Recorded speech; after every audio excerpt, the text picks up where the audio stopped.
Hey guys, welcome to day 28. I'm Henry, and tonight we're going to be talking about your favorite subject, love. So I thought we would consult Erich Fromm once again in his great book, The Art of Loving, for 4 elements that are basic to all forms of love. Now, if you're watching this, you're probably a specific kind of person that still believes in love.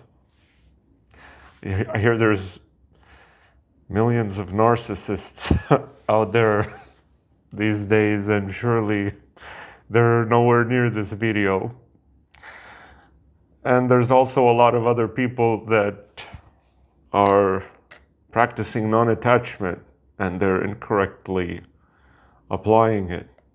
I don't think non-attachment means to be emotionally distant or withdrawn. So I don't think those people are going for this video either. So for whoever's left, I thought I'd share with you these 4 things. When I first thought about this before becoming familiar with these 4 things, I thought, if I ask people on the street, couples, what does it mean?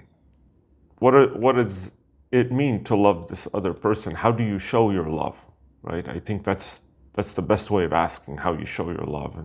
And I came up with some simple answers, and they might be maybe unfair or naive or something like this, but I think a lot of people would share the same sentiment. Like if I were to ask a man how you show your love, he would probably say, well, I buy her stuff, I buy her what she likes, I take her out, I give her flowers. And if I were to ask a woman, how do you show your love? I think she would say, well, I give him sex when he wants, or something like this. So I read Erich Fromm's book, and they are a little bit different. So he said there are 4 things that 4 elements are common for love, for loving, okay? And let's go through those. So the first element is care. And I'm gonna quote a few passages from him. So he says about care that love is the active concern for the life and the growth of that which we love. Where this active concern is lacking, there is no love. So I think that caring for somebody is an active concern, right? He gives examples of if a woman says she loves flowers but she's not watering them, she cannot love them. So it's an active concern. A mother that loves her children is actively caring for them. So this is active care. And I think as I read through these 4 things, it was just very interesting, and it's powerful how he summed them up, because anything else you'll find out there today really rolls up into these 4 things you'll see. So this active concern is to care for someone else. And he said it so succinctly in one of his passages. He says, the essence of love is to labor for something and to make something grow. That love and labor are inseparable. One loves that for which one labors, and one labors for that which one loves. That's great. So you've got the first one now. You're 25% of the way there to loving someone. So he said that this care and concern implies another aspect of love. And the second one, you can pause and try to guess these. You can try to guess all 4. Let's see if you get it right. The second one is responsibility. So he says that these days responsibility, it denotes something imposed on you from the outside, right? Like an obligation or a duty or something like that. But he says responsibility in its true sense, it's an entirely voluntary act. So he says it is your response to the needs, expressed or unexpressed, of another human being. To respond to their needs. To be responsible means to be able and ready to respond. So the interesting thing is a lot of these you'll see, I'm sure most of you have heard about love languages, right? There's, I don't know if there are 4 or more love languages. There's 5 love languages. Okay, so words of affirmation. I'm going to remind you what they are, but you'll see that these love languages roll up into his 4 criteria. So these love languages are words of affirmation, acts of service, receiving gifts, quality time, physical touch. Right? So the love languages. But if you look at the first 2 that he's provided, just care and responsibility, you'll see that these love languages are included. And actually, when I share the others with you, you'll know that if you apply these 4 things, you can't but be speaking someone's love language.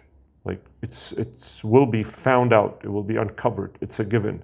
You don't have to walk around asking people what is your love language. It's weird how in 2025, after all we know and all we've learned, we've broken everything down to a science, and we've truly it's like we're becoming robots in a sense. Like everybody has to have a formula. We have to break love down now into its components, and what is your love language? And I'm gonna, you like physical touch, I like words of affirmation or whatever, and then we just do that for each other, or we don't. But so I think this is more mature. These 4 criteria, much more mature. If you apply them, you're gonna get it all right. So we talked about care and responsibility, right? And he says that in the love between adults, it refers mainly to the psychological needs of the other person, right? So this is the responsibility he's talking about. So what does that entail? Need for understanding and empathy, affirmation, recognition, trust, connection, these kind of things, right? So vulnerability, right? Okay. So he says that responsibility could easily deteriorate into domination and possessiveness if it's not for another component of love, the third component of love, okay? And that is respect. I was just thinking of something that the example I gave in the beginning about a woman, if we ask, and that would be an interesting survey to make, and I don't know if you have an opinion on the matter, or if you had some conceptions, you can leave a comment later. But besides, if we were to ask a woman and she would say, "Oh, I give him sex," maybe she'll say, "I'll make him his favorite food," which would be like steak and fries or something like that. But I really would like to hear from you if you've had some notions about this. You could leave them in the comments. Maybe we can survey this and see if how I started the video was right or wrong.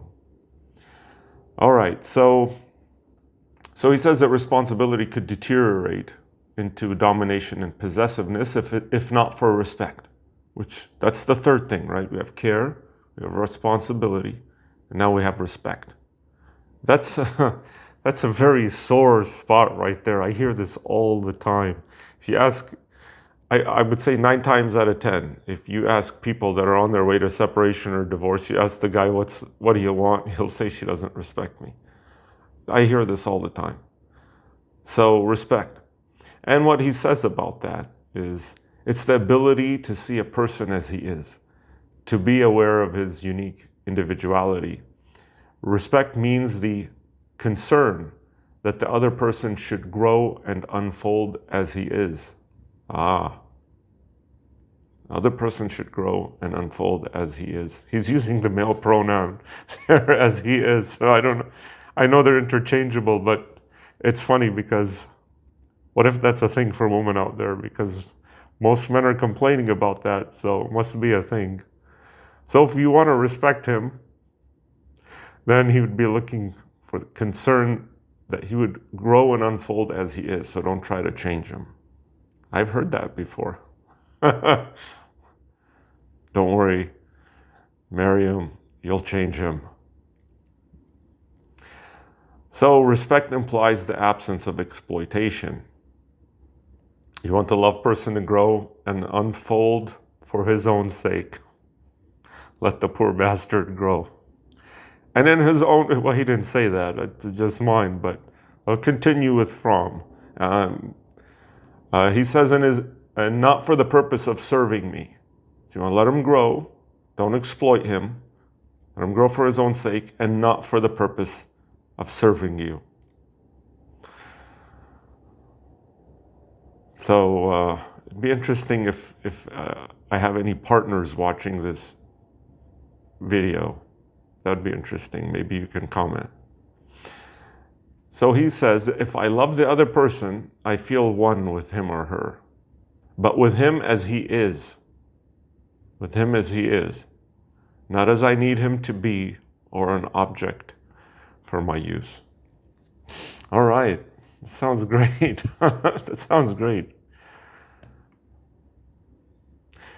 So he says, let's see, about respect. So this is him going into the fourth element, right? So he says to respect a person is not possible without, what's the fourth element? It's knowing him. Pronouns are interchangeable. I don't know why he's just focusing on, maybe he knew men needed help. He wrote this in 1956, but I don't know, maybe he saw the future there. Care and responsibility would be blind if they were not guided by knowledge, he says. This is Fromm. Knowledge would be empty if it were not motivated by concern. So he said it's, let's see here, it's possible only when you can transcend the concern for yourself and see the other person in their own terms. It's like you can know when he's angry or she's angry, even if they don't show it overtly. And you can know more deeply than that. Like if you know your partner's anxious or worried, that they feel lonely, that they feel guilty. So that, this, to know them at a deeper level and not just the surface, and not at the surface. He gives many examples of this. So, and then he talks about the basic need that we have as human beings is to fuse with another person, to transcend the prison of one's separateness. We are, as humans, we are more separate and isolated and lonely than ever before. I mean, you just look up the stats online. It's crazy. What is that, a third? Over 30% of people will be lifelong singles. It's crazy. I don't know. And I read actually a lot of people say that they're good with that and they're happy, but I don't think that's true. I don't think that's the case.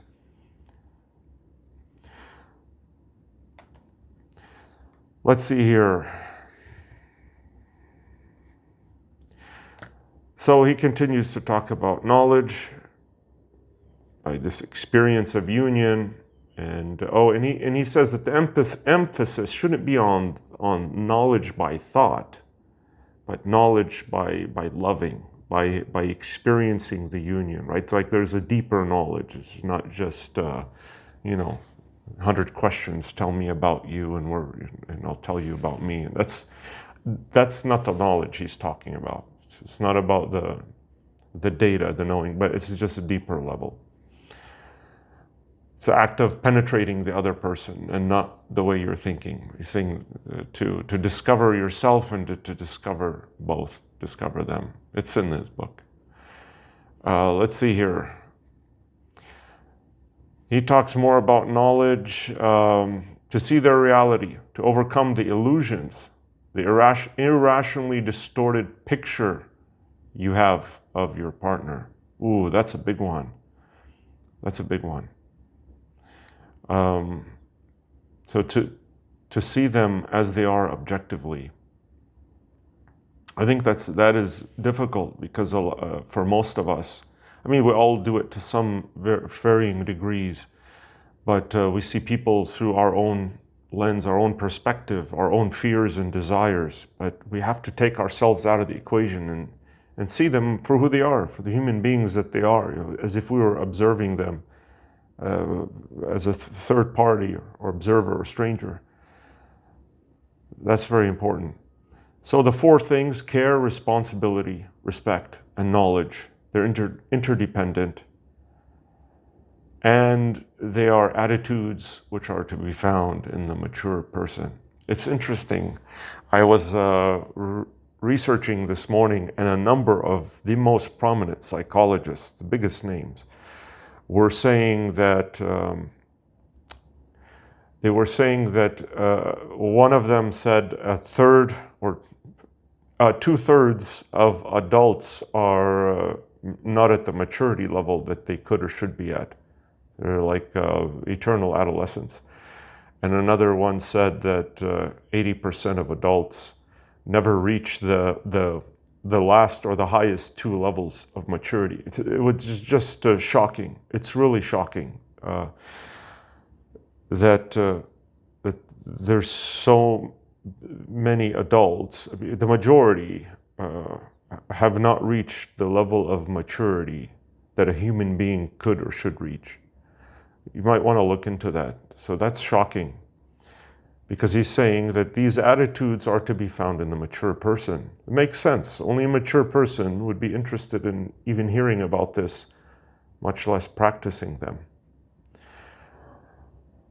So he's saying that that's the person who wants to develop their own power productively, who want to have what they've worked for, who's given up narcissistic dreams of being all important, and who has generally acquired humility, humbleness, humility.